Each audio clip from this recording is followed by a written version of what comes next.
신앙의 삶의, 믿음의 삶의 기쁨과 그 의미를 우리가 분명히 알고 있습니다. 기도한다는 것이 어떤 의미인지를 우리가 들어서 알고 있다고. 알고는 있는데 그걸 내 것으로 만들지를 못하는 거예요. 뭐 때문에? 하지 않아서 그럴 수도 있고, 우리가 비교해봐야 돼요. 무엇과 비교해봐야 되냐면, 기쁨이라는 건 하나님이 주시는 기쁨만 있는 게 아니잖아요. 내가 누리는 수많은 기쁨들이 있지 않습니까? 그 기쁨들이 정말 진정한 기쁨이 될 수 있는지, 내 삶과 바꿀 수 있는 의미를, 가치를 가지고 있는지 우리가 한번 비교해 보셔야 된다는 거예요. 자, 배가 고파요. 배가 고프면 밥을 드시고 싶지 않아요. 너무 배가 고픈데 앞에 그냥 맛있는 진수성찬이 딱 차려졌어요. 어떨까요, 마음? 기쁘기 한량이 없겠죠. 기쁨이 한량 없겠죠. 한 숟갈을 떠가지고 입에 넣습니다. 꿀맛이죠. 두 숟갈을 넣어요. 뭐 세상 누구도 부럽지 않습니다. 세 숟갈을 넣어요. 이건 뭐 정말 말로 표현할 수가 없는 거예요. 그래가지고 주인 한 공기를 다 먹었어요. 근데 주인 아주머니 혹은 부모님 혹은 누군가 또 음식을 가져오는 거예요. 이것도 있었어요? 하면서 그 맛있는 죽을 또 먹어요. 먹는데 맛이 있겠어요? 없겠어요? 맛은 있겠죠. 근데 처음에 한 숟갈 떴을 때 그 기쁨만큼 기쁘겠어요? 아니죠. 그래도 음식이니까 먹어요. 배가 부르도록 먹었습니다. 근데 음식을 또 가져오는 거예요. 그럼 그때는 어때요? 너무 기쁘다 이럴 분 있어요? 이제 그만. 죄송합니다. 감사합니다만 이제 됐습니다. 더 이상은 먹을 수가 없습니다. 음식 보면서 기뻐요? 싫지는 않겠지만 그 기쁨이 있겠어요? 아니죠. 왜 그래요? 그것이 세상이 주는 기쁨이기 때문에 그렇습니다. 세상이 주는 기쁨은 무엇과 바꾸는 거예요. 우리의 배가 차가잖아요. 기쁨은 그만큼 줄어드는 겁니다. 이것이 세상에 주는 기쁨입니다. 세상에서 오는 기쁨의 한계입니다. 돈을 한번 생각해 보세요. 돈은 나쁜 게 아니잖아요. 근데 돈은 중립적 가치를 가지고 있잖아요.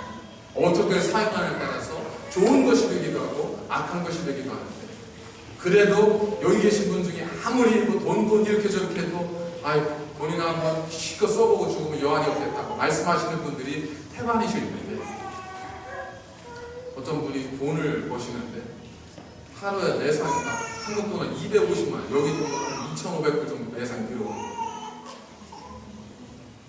그런 분들이 있더라고요. 떡볶이 파셔서 그렇게 하루에 250만 원씩 300만 원씩 버시는 분, 호떡 파가 좋게 버시는 분. 그러니 하루 200만 원, 250만 원이면 한 달에 얼마겠어요? 이틀이면 300만 원이에요. 그럼 얼마예요? 계산이 안 나오세요? 제가 여쭈는 거예요. 하루 300만 원씩 번다 치면 한 달이면 9천만 원이에요. 9천만 원. 통장에요. 뭐 나중에 또 빠지기도 하겠지만 날마다 동그라미가 써져가는 하루 300만 원. 이틀 되니까 6으로 받고, 사흘째 되니까 9로 받고, 나흘째 되니까 자릿수가 올라가요. 좋으시겠죠? 저도 한번 그래봤으면 좋겠어요. 저도 통장의 숫자가 저도 모르는 사이에 막 바뀌어졌으면 좋겠어요. 그래가지고 이분이 자기가 생각했던 것보다 상상한 이상으로 통장에 돈이 많아졌어요. 그래가지고 뭐 이제는 부족한 것도 없어요. 이제는 뭐 아주 부족한 게 없는 겁니다. 얼만큼 벌었어요. 하나님이 그 사람을 이렇게 지켜보고, 그리고 이제 말씀해요. 얘야, 기쁘지? 네, 즐겁고 기쁩니다. 얼만큼 벌었지? 네, 좀 아쉽긴 하지만 그래도 뭐 남들보다 얼만큼 벌었으니까 얼만큼 벌었습니다. 감사하지? 네, 감사합니다. 그래, 그러면 이제 나랑 가자. 아니, 어디 가요? 야, 너 내가 이 땅 살면서 벌만큼 벌게 해줬지, 기뻐할 만큼 기뻐하게 해줬지, 이제는 좀 나랑 같이 가서 나랑 같이 놀자. 하나님이 데려가신다는 거예요. 그럼 어떻게 하시겠어요?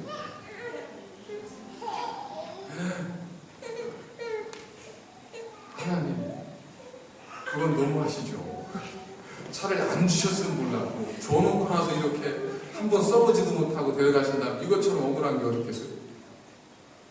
열이면 열? 안 됩니다. 그러실 거 아니에요. 그런데 사도 바울은 이렇게 이야기합니다. 빌립보서 1장 23절 보니까 내가 그 둘 사이에 끼었으니, 이 둘이라는 것은 앞으로 전어명모를 읽어보시면 아시겠지만 이 둘이라는 것은 바로 이 땅과 하나님의 나라입니다.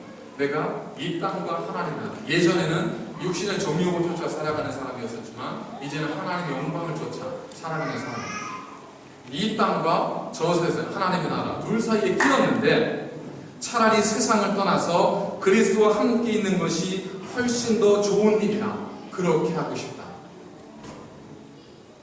이게 사도 바울의 고백입니다.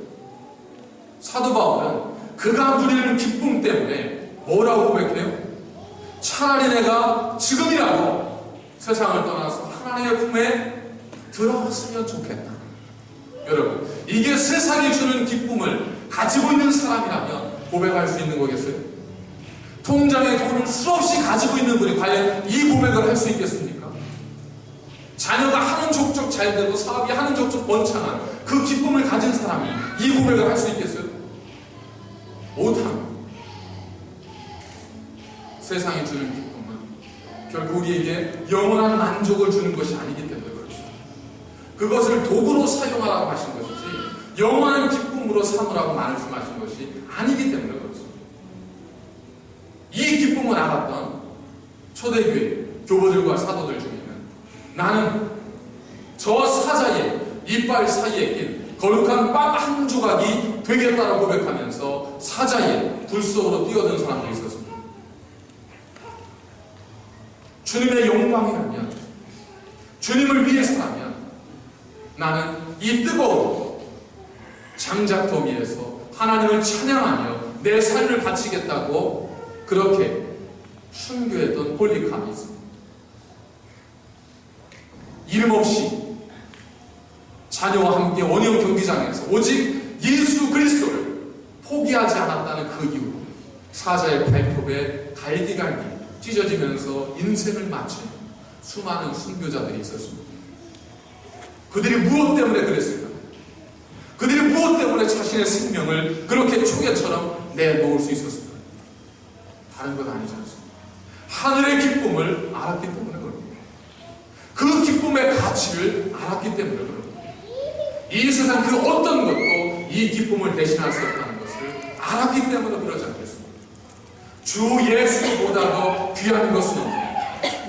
내 가진 모든 재물과 보화, 내 가진 모든 행복도 그것과 바꿀 수 없는, 이렇게 하나님께 찬양하면서 자신의 삶을 내려놓은 그리스도인들이 있었기 때문에 우리가 94장 주 예수보다도 귀한 것은 없네 그 찬양을 부르면서 하나님께 영광을 돌리고 있는 거지 않습니까? 이 기쁨이 있습니다. 이 기쁨이 하나님께서 우리에게 주시고자 하는 기쁨입니다. 그렇다고 해서 하나님은 모든 것은 필요 없다, 나만 바라봐라, 그런 건 아니잖아요. 하나님을 바라되 모든 것들을 아담답게 선용하며 사는 기쁨을 우리에게 주셨잖아요. 하나님께서 아담과 하와를 창조하시면서 에덴 동산에 뭐라고 하셨어요? 다 너희의 것이다. 너희가 정복하라, 생육하고 번성하라, 사용하라고 하십니다. 그러나 너희가 만일 동산 중앙에 있는 생명을 알게 하는, 선악을 알게 하는 그 나무의 실과를 범하면 너희는 정녕 죽게 될 것이다.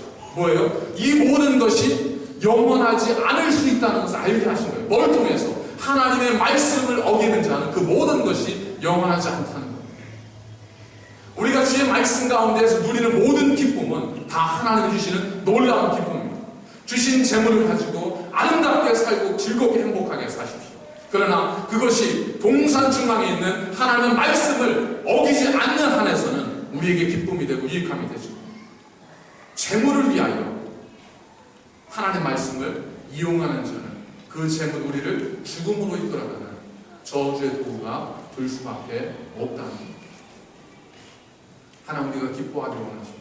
항상 기뻐하십시오. 이거 성경이 우리에게 주시는 말씀입니다. 범사에 감사하십시오. 이게 하나님께서 우리에게 주신 뜻이에요. 하나님이 기뻐하기를 원하십니다. 우리가 즐거워하기를 원하십니다. 여러분, 하나님 오해하지 마세요. 우리가 가난해지고 우리가 모든 것도 못하고 그럴 믿음의 준비가 안 된 사람에게는 그걸 요구하지 않습니다. 에스겔서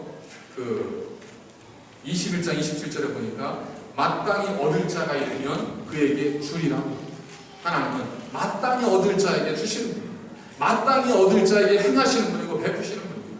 자, 그럼 이 두 가지 비밀을 통해서 저희들이 뭘 하겠어요? 마지막으로 이 사람이 어떻게 했습니까? 그가 봉을 다시 감춰두고 집에 돌아가서 모든 자기의 집에 있는 모든 걸 다 팔아서 밭을 사는 겁니다. 비교해보니까 어때요? 야, 이 기쁨. 근데 만약에 어리석을 수도 있잖아요. 봉을 있는 것 같아서 자기가 모든 걸 다 팔아서 샀어요. 사보니까 거기에서 한 2,500원 정도 나왔다고 생각하면 이거 좀 억울한 거 아니죠? 그럼 바보 같은 행동을 하는 거죠. 비교해서 이건 내가 내 모든 걸 팔아서 구입해야 될 가치가 있다 생각하면 이 사람은 어떻게 하겠어요?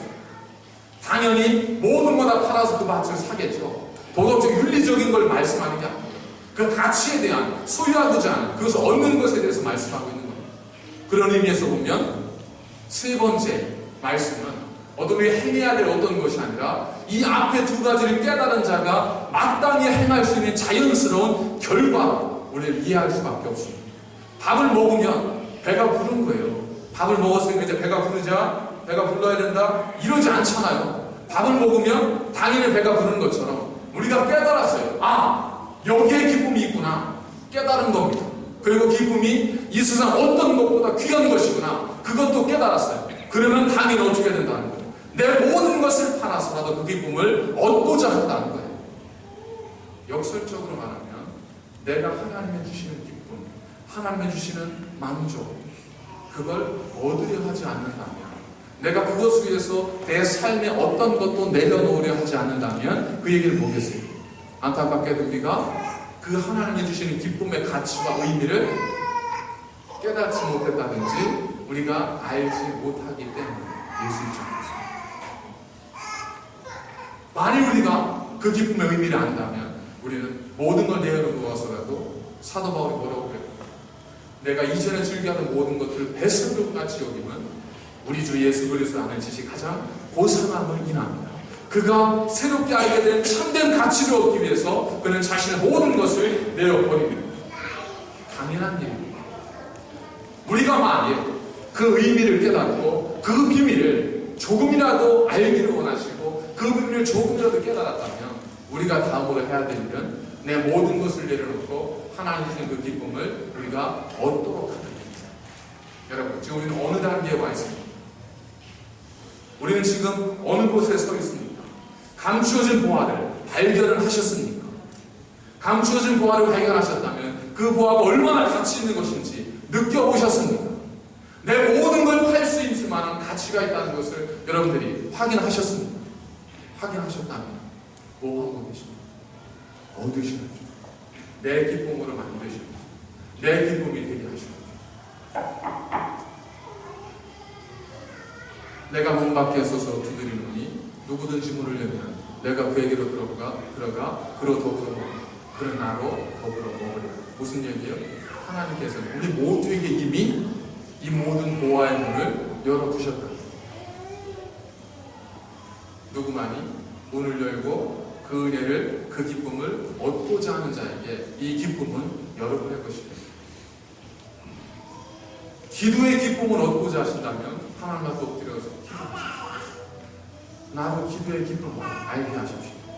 말씀의 꿀과 같은 그 의미를 알고자 하신다면 하나님께 엎드려 기도하시면서 말씀을 묵상하십시오. 성령의 충만함을 원하신다면 하나님께 말씀하십시오. 저도 숨겨진 그 보화를 발견하고 싶습니다. 우리가 문을 열면 주께서 우리에게 부어주십니다. 우리가 문을 열면 주께서 우리에게 채워주십니다. 왜? 그것이 하나님의 마음이기 때문에 그렇습니다. 하나님 주시는 참된 기쁨을 발견하시고 기쁨 가운데 살아가시는 우리 새날교회 모든 성도님들의 가정 되시고 주님의 이름으로 간절히 축원을 드립니다. 기도하시겠습니다. 거룩하신 아버지 하나님, 주님 앞에 엎드려 간구하며 기도합니다. 여호와여, 밭을 한신 보화와 같이 우리 삶에 주께서 허락하신 디자인하신 예비하신 기쁨이 있습니다. 하나님, 우리로 그 기쁨을 깨닫게 하시고 알게 하여 주옵소서. 그 기쁨을 내 기쁨으로 만들기 위하여 하나님 앞에 나아가는 자 되게 하여 주옵소서. 그리하여서 하나님께 구하여 하나님께 두드려 하나님께 찾음을 통하여 하나님의 예비하신 놀라운 기쁨의 삶이, 그 평안의 삶이, 세상이 준 것 같지 않은 참된 평안, 우리의 것, 나의 것, 우리의 가정의 것, 우리의 교회의 것, 우리 모든 주의 백성들의 참된 평안과 기쁨이 되게 하여 주옵소서. 이 시간 가슴으로 하나님께 구하며 우리의 마음을 여옵니다.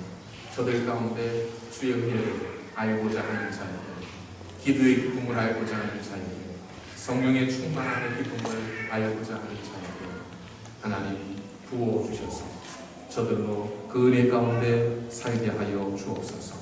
예수님의 이름으로 간절히 기도드립니다. 아멘.